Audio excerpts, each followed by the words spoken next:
Saludos, ¿qué tal? Bien, pues cuando se me pidió que me inscribiera, yo agregué aquí una lista de libros que he leído durante los años que tengo en lectura.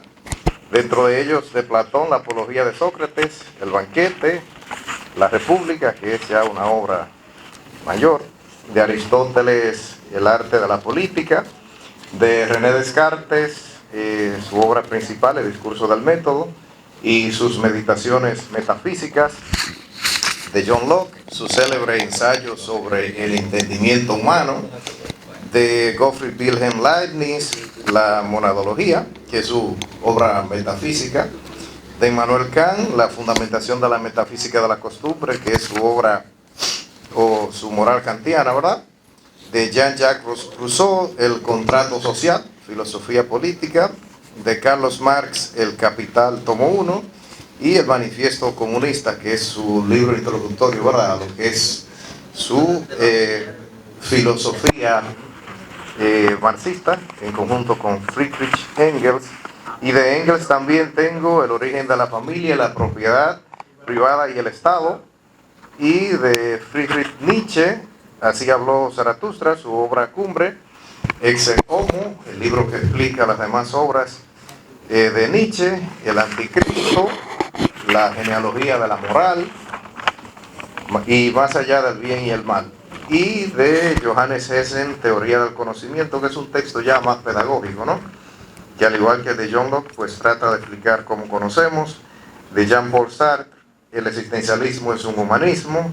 De Michel Foucault, Vigilar y Castigar, donde hay puro poder, ¿verdad que sí? De Antonio Gramsci, Los cuadernos de la cárcel, ¿verdad? Una nueva dimensión del marxismo. Y ya del surcoreano Byung-Chul Han, La desaparición de los rituales, una topología del presente. Sin embargo, aquí hay muchos libros, pero aún no me decido sobre cuál libro hablar. Entonces, bueno, creo que al fin y al cabo le daré un nuevo enfoque al existencialismo subhumanismo, partiendo de que es una obra que primero fue una conferencia dictada por Sartre en 1845. La misma surge de las críticas que le hacían los marxistas y los cristianos de que el existencialismo era una obra que aislaba a las personas, le decían los marxistas, y los cristianos de que era una obra pesimista, una obra atea. Y Jean-Paul Sartre pues acepta dar la conferencia, y la conferencia le hace algunos arreglos y la publica, ¿verdad?, un año después.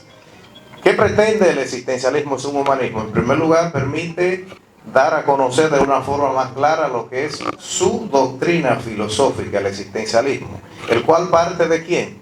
De Søren Kierkegaard, del filósofo danés, primero de Dostoyevsky, quien afirma en su obra literaria, no recuerdo el nombre, que si Dios no existiera, todo estaría permitido. Los hermanos Karamazov.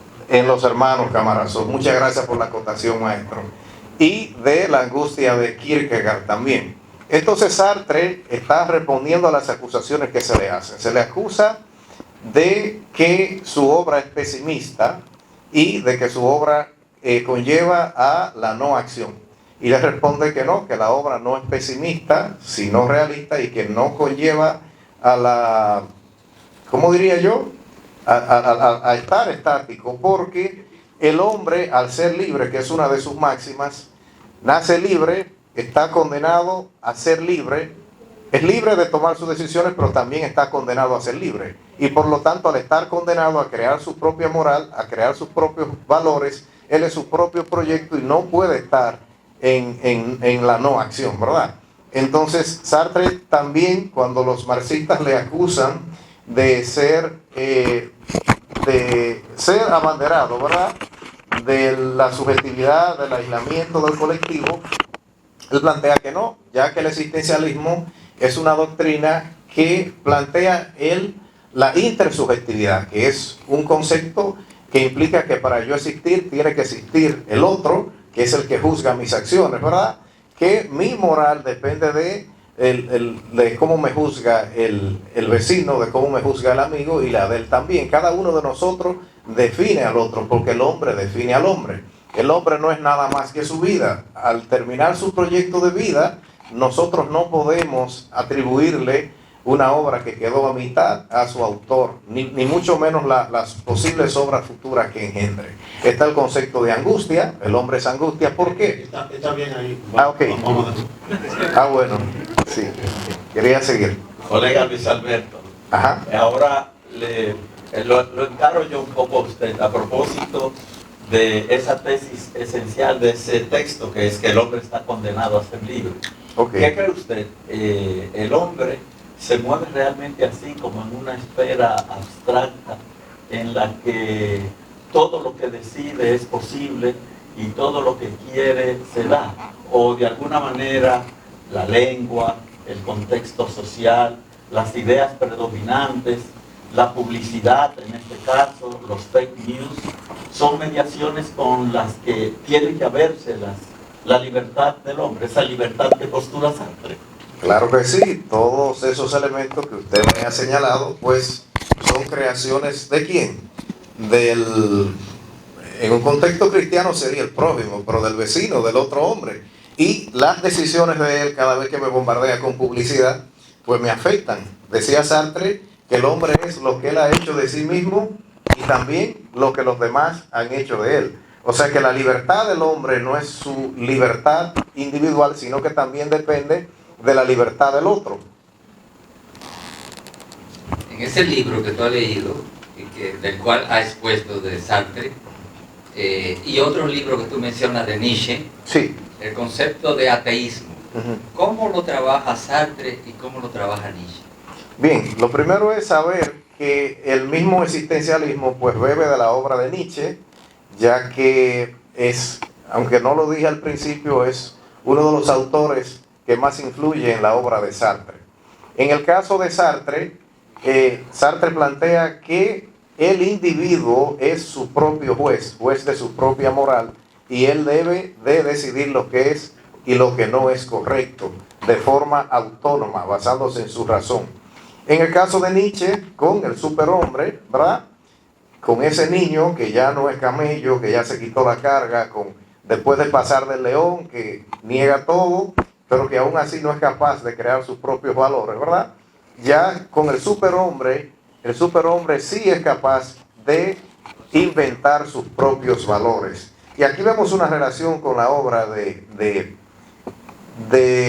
Sartre, porque en la obra de Sartre, en el existencialismo, el hombre inventa al hombre y él mismo crea sus propios valores, crea su propia moral. Aunque no, la obra de Nietzsche no fundamenta tanto la razón como fuente de los valores, pero en la de Sartre sí, porque es la razón la que le da al hombre la capacidad de inventar su propia moral. Pero en ambos hay una relación de que cada uno inventa su propia moral.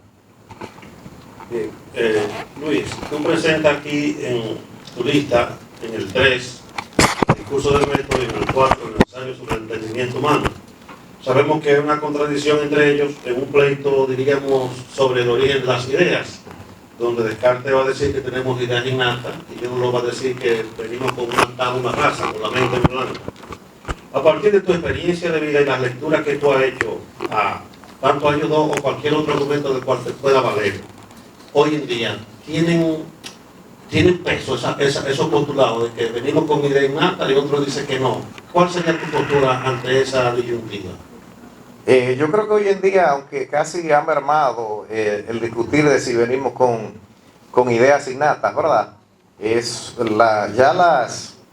que parte de Platón, ¿no? Esencialmente en la filosofía, de que nosotros venimos a recordar, ¿verdad? Y que continúa con Leibniz y con Descartes, ¿verdad? Esas ideas innatas, y que John Locke pues tira por el suelo con su obra el célebre ensayo sobre el entendimiento humano. Pues yo creo que aunque Locke se queda un poquito corto, porque recordemos que está muy atrás, o sea, en ese entonces no había tanto desarrollo sobre lo que era el entendimiento humano, y a sabiendas de que ya la neurociencia y la psicología pues son las áreas que están abundando más sobre cómo conocemos. Yo creo que esos debates se han quedado un poco atrás desde el punto de vista especulativo, ya es un poquito más científico, es un poco más demostrable ya con estos análisis que se hacen hoy en día sobre el cerebro, pero yo creo que sobre todo el ensayo sobre el entendimiento humano es la obra que fundamenta, que le da una nueva dirección a cómo conocemos, porque da una explicación racional de cómo conocemos, distinto a las ideas de Platón, de Leibniz y de Descartes, que están más fundamentadas, aunque sí tienen razones válidas, pero están muy todavía arraigadas a lo que es Dios. Muy bien.